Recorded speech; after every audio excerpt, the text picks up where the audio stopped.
Teachers and Sneakers on Instagram.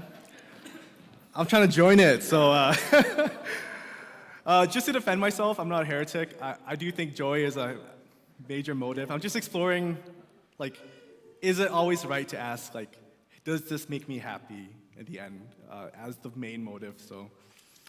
But yeah, thanks for coming to church. We made it. Dude, this week was actually nuts. Negative 39 with the wind chill. And then Edmonton's negative 60, so good thing we live in Calgary. But I was talking to Christine one of these mornings, and I was like, the settlers, what kind of person came to the region of Alberta and felt 40 degrees, a negative 40 degree weather, and it was like, this is where I'm gonna live for the rest of my life. And there's something a bit wrong about that. I'm gonna start with a prayer, so let's bow our heads. God, I pray that you fill our hearts with your desires and that our dreams and our goals, they align with your will, God. In your name we pray, amen. So who's seen Tangled? Yeah, it's so good, right? And this is one of my favorite scenes. She's singing with a bunch of pretty much hooligans and thugs, and they're singing about, I've got a dream, and everybody has a dream, and these really tough-looking guys are singing about ponies and playing piano and stuff, and I'm like, that's right, I have a dream too. So this is me as a kid, and I was Rapunzel with long hair. So yeah, when I was young, I had many aspirations, right? I had many dreams and many goals. So when I was a kid, I had many future plans for future Tim, right? Many future plans for future Tim. And I can name you some of them. So one, every meal was going to be instant noodles. No more vegetables, right? Okay, that was one of my dreams. Yeah, so good. Two, if I made money, all the money would go to just the important stuff. Toys, candy, maybe admissions to game centers. And this last one's a bit stupid, but I wish that I could sleep late every night and wake up early every morning, because for some reason I just hated sleep. My parents forced me to sleep all the time. But then us pastors, we're always talking about ourselves, right? We want to know about you guys. I want you guys to know about each other. So what I want us to do now is take out your phones and then go to your browser, and then you're gonna,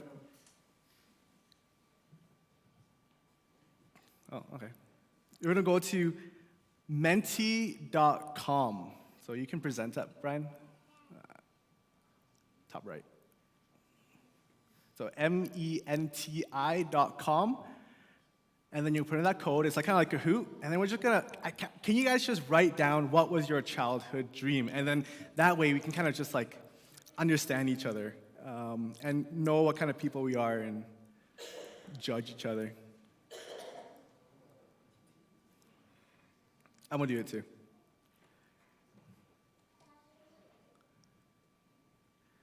Uh, 1936-60.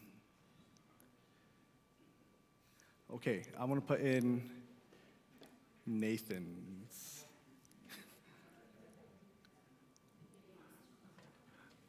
Okay, astronaut. Okay, we're gonna do this for a minute. For whoever's watching live stream, you can join too. To be a Sailor Moon.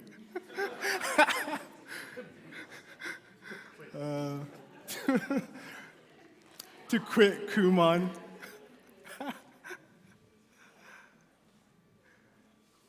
To be one of the 4 swans in the ballet Swan Lake.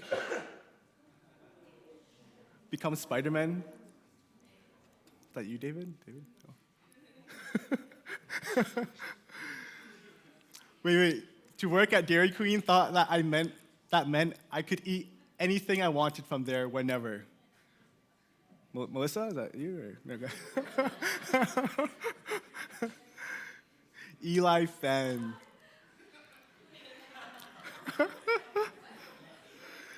Infinite supply of candy. Anime protagonist and anime antagonist. Weebs. Who's a weeb here? Okay, so we can kind of see that a lot of these they're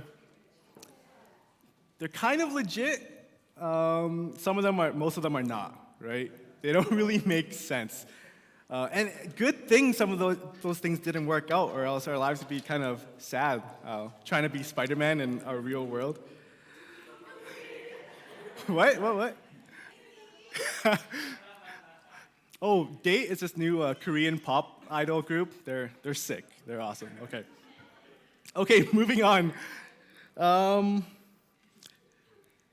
So today, as you can tell, we're going to be talking about dreams, right? And dreams as in like goals and plans, not dreams as in things that you think about at night. And our question specifically is, what is a good dream for life? Because just as the Rapunzel movie said, we all have dreams and we all have aspirations. And when we were kids, yeah, we had silly dreams, but now we also still have dreams and goals, right? And the thing is, not all dreams are equal, right? We can say some dreams are better than other dreams. So for example, a dream to end world hunger is better than someone's dream to get revenge on their neighbor and try to ruin their lives, right? One is better than the other. And even in our own lives, like we saw one that was like become a lottery winner. Imagine if you tried to chase that your whole life. Everything you made, you just bought tickets and hoping that you were the lottery winner, the jackpot winner. That would be kind of a waste of your time, right?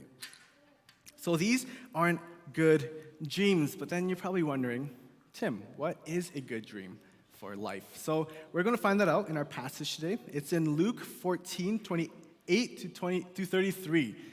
And it's a parable, it's like a twin parable by Jesus. It's about one building a tower, and the second is a king going to war. So I'm going to read that out for us. You can follow along up there. Suppose one of you wants to build a tower. Won't you first sit down and estimate the cost to see if you have enough money to complete it? For if you lay the foundation and are not able to finish it, everyone who sees it will ridicule you, saying, this person began to build and wasn't able to finish. Or, our second part, suppose a king is about to go to war against another king. Won't he first sit down and consider whether he is able with 10,000 men to oppose the one coming against him with 20,000? If he is not able, he will send a delegation while the other is still a long way off and will ask for terms of peace. In the same way, those of you who do not give up everything you have cannot become my disciples. What is a good dream for life? From the tower parable, we see that a good dream is one that works. And from the king, we see that a good dream is one that will endure. So our answer is a good dream is one that will work and one that endures. So our first point, a dream that will work. So in our first story, Jesus is talking about a tower builder, right? So this guy who's going to build this grand building for everyone to see. And he was like, wouldn't you want to kind of like take your time to see if you had enough money, if you had enough material, if you had enough resources and manpower to finish it? Because imagine if you got started and this was the end product, right? It would be so embarrassing, and this is like the biggest thing in your life, right? And imagine bringing your friends and saying, hey, want to see what I invested my whole life in? You can't even use that, right? That's humiliating. And to be humiliated back then was the worst thing in the honor-shame culture. But that goes for any dream in our life as well. When we chase after something, we have to think, is it reasonable? Will it work? Do I have the willpower to carry it through? Back in grade 11, I was planning for my future. I actually just wanted a job. And my friends were trying to convince me that lifeguarding was the way to go, because you just stand around and do nothing and you get paid like $25. Well, at least back in, I don't know how much you get paid here. So I'm like, okay, let's do it. I ran to the community center. I was trying to register, but it costed $200 for the first course. And I'm like, dude, I don't have $200. So I went to my parents, like, Mom, Dad, do you like paying for me for things? And they're like, well, yeah, we have to. I'm like, you don't have to anymore if you pay for this course, right? So then they paid for the course. I did the course, I finished it, and then, oh, there's another course. I'm like, oh, okay, cool. Another $200. So same thing, asked for it, finished it, and then there's another like first aid class I had to take. It's another $150. So I did that, and then I'm like, okay, I should be getting this job pretty soon. There's one last course. I don't remember the exact price. I feel like it was like $500. And I kind of just looked at that price, and I'm like, back then, education at high school was like free, right? So $500 is a lot to pay for a course. So what did I do? I just stopped. I'm like, I wasted all those months. I wasted all that effort trying to like swim laps. I wasted more than $500 of my parents' money, and I felt so stupid because, well, it was stupid. I didn't even look at the full program before I finished it. How was this avoidable? Well, it's by dreaming properly, right? Clearly from the story, I didn't plan anything. I didn't consider what was required of me to finish everything. And just like the parable, wouldn't it be smarter for me to sit down before I took those courses and look through the courses and say like, oh, I need all these things to finish. I need $1,000. I need to pass all these requirements. Yeah, that would have been way smarter. But that doesn't mean that you go the other extreme. Because I know for some reason we have like this mindset where I can never fail if I never try or if I never start. That's just equally disappointing because it'll never amount to anything, right? You'll never get anything done. So here's the thing. A dream that is not realistic will fail. But at the same time, a dream that is not ambitious will never satisfy. But how do we find a dream that works? Well, just like our parable suggests, we sit down, we think it through, our age, our time, ourselves, our abilities, what's happening in the world, and we think about a dream that works. But here's our application. As we're doing all that, I want to encourage you guys to seek advice and wisdom. Right? If you think about it, if you just imagine everybody in this room, you take your brains, everything you knew, and you just like squished it together. Imagine that's a huge, huge, huge resource of experience, knowledge, wisdom, advice, right? It's almost endless. Like, hey, Aria, what's a good setup for League of Legends? Or, yo, E-Man, my computer's not working. Can you like turn it on and turn it off? It's endless, right? And as we're planning for a dream that works, we're able to ask other people. At YAM, we try to get guest speakers, right? The last one was Nguyen teaching us about hospitality because she's an awesome host. But we also have like how to finance and how to write resumes and how to interview. And this week, a plug, we have Phi Long teaching you how to invest. And these are always my favorite sessions because it teaches you so much, right? You're taking from the knowledge and the experience of someone else and you're applying it to your own life. So we have this endless array of wisdoms when we're trying to plan for a dream that works. Seek the advice and counsel of others. Our second point, a good dream is one that endures. So before we go into this, I want to go into a few scenarios, and you guys can interact at the end here. So, just for a moment, all of you, imagine you're this single girl looking for a lifelong partner. And you have kind of two choices, right? One is this dude, he's so beautiful. Right? Think about a beautiful man. Hot, attractive. You went swimming with him once, so chiseled, right? This guy is so beautiful. But the problem is, he's kind of lazy. He doesn't like looking for jobs. He has commitment issues. You get into fights about trust all the time. But he's so good looking. Your second option, average looking guy. Nothing special. You wouldn't have a double take of him out if he was like walking on the road or the street. But he's hardworking. He wants to start a family, and he goes out of his way for you. right? Which one would you pick? Who would pick the hot guy? Go. Okay. Christine, hands up, hands up. Okay, who would pick the average-looking guy? Okay. Okay, our second scenario. We're in let's say you have a job, pays like $70,000. And we're living in a time where, let's pretend that we're living in a time where it's nearly impossible to get a job, right? So you can, and there are some management shifts.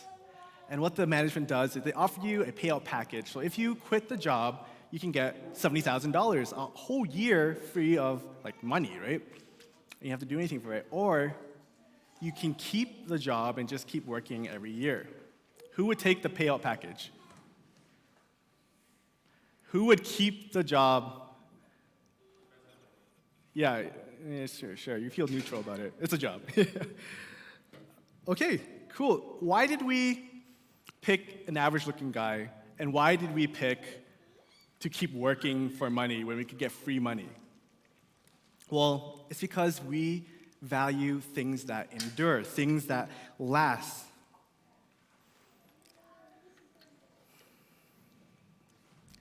In the second part, where a dream that endures, we're looking at a king, right? And the king's going to war with another king, but he only has 10,000 soldiers, and the other king has 20,000 soldiers.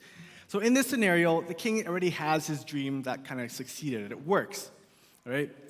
He has his towers, he has his kingdom, things are good, but now we have to see if it can last against the test of time. It has to endure. Now, this is actually just legit life for any of us. Life throws countless adversities at us. And so there are very few times where you plan something and it goes perfect, smooth, no problem, no issue. And the reality of life is that we have to struggle with time. We have to struggle with our energy levels. We have to struggle with the unpredictability and the flakiness of other people. We have to struggle with the reality of like death. We have to struggle with sinfulness. Is your dream able to handle all of that? Is it one that endures? I have a friend named Kevin. Oh, it's the next one before. What? There's nothing in between? Weird. Okay. Anyways, I have a friend named Kevin, and he's a very dear friend to me.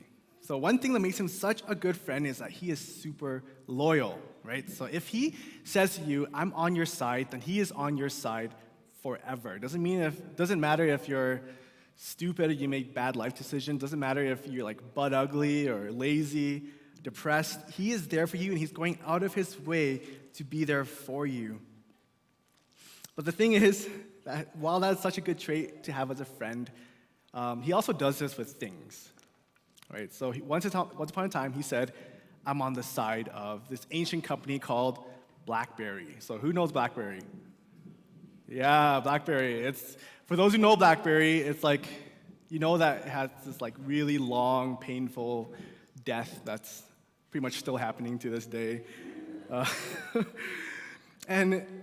But it didn't matter because Kevin was on the side of BlackBerry. So even though the phone wasn't working properly and there were no software updates and no one had BBM anymore, he still had BlackBerry. And we're all like, why? And he always said, "You know what? Doesn't matter if you all jump ship. I'm going to stay on this sinking ship with my BlackBerry held above the water forever." Right? And we all made fun of him, and we all mocked him and called him a fool. But the reality was, yeah, Kevin was putting all his cards into something that wasn't going to last. It wasn't going to endure. But then don't we kind of do the same? Because our group of friends, as we were mocking him, we were working jobs that had no future. We had no plans outside of the jobs. And we were in dead-end relationships that were going nowhere.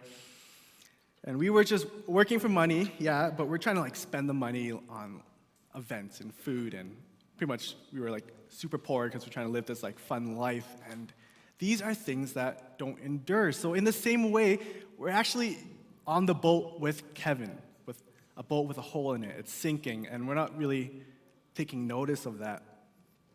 And we're thinking that it's going somewhere, but it's not, because the truth of the matter is nothing is going to last. Most dreams do not endure. In this parable, so in the story of the king, where we are the king that's fighting a losing battle. And I know it's depressing and it's hard to talk about, but what can we do about it? How do we make our dreams last and endure? Well, if we look back at the story, there's hope, right? Jesus says, if the king has no way of winning, what should the king do? He should go to the stronger king and ask for peace. And it implies that instead of fighting pointlessly and wasting your time and having people die and all your resources wasted, the king should submit to the stronger king so that he may keep on going, that his world will last, his life won't be destroyed, nothing will be wasted. In our lives where we are king and our life is our kingdom, the stronger and the true king is Jesus. Right? He's the king we come to and ask for peace. Because as we try to deal with the problem of time and fragility, we have to deal with the truth that nothing lasts forever except for the kingdom of God. And we stress this a lot throughout the year. And if we believe this, then don't our dreams have to revolve around Jesus and kingdom work? Because we know that a dream that relies on Jesus will work. And we know that a dream that is focused on building his kingdom will endure. And since it meets both the criteria of working and enduring, a good dream is one that is built on Jesus. And once we commit to that, that is called discipleship. Right? The last part of our passage is kind of harsh. Right? It says this. So it says, those of you who do not give up everything you have cannot be my disciple. And it sounds so harsh because it sounds like Jesus is this like blonde, high school, popular it girl who says, like, if you don't wear pink, then you can't sit at our table, right? But I don't think that's what's happening here. I think Jesus, he's not making a club. When he says, you cannot be my disciple, he means literally, it's impossible for you to be my disciple. He's saying, I really want you here, but you can't be there and here at the same time. You can't be at that party and this party at the same time. And in the same way, you can't chase things and put all your cards into things that don't last and things that don't endure, and at the same time, chase after me. Right? It's impossible. It's one or the other.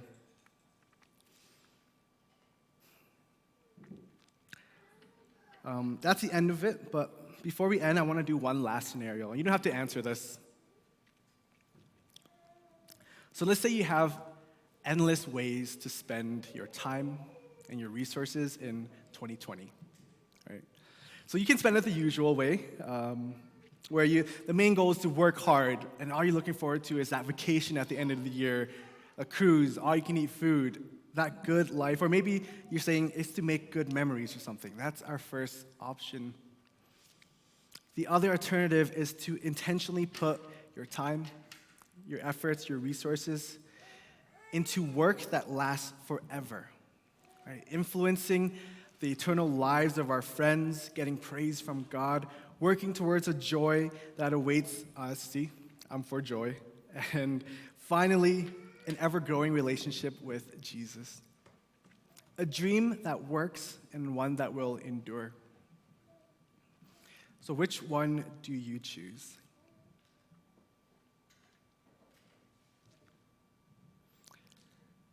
Let's stand and read the Lord's Prayer together.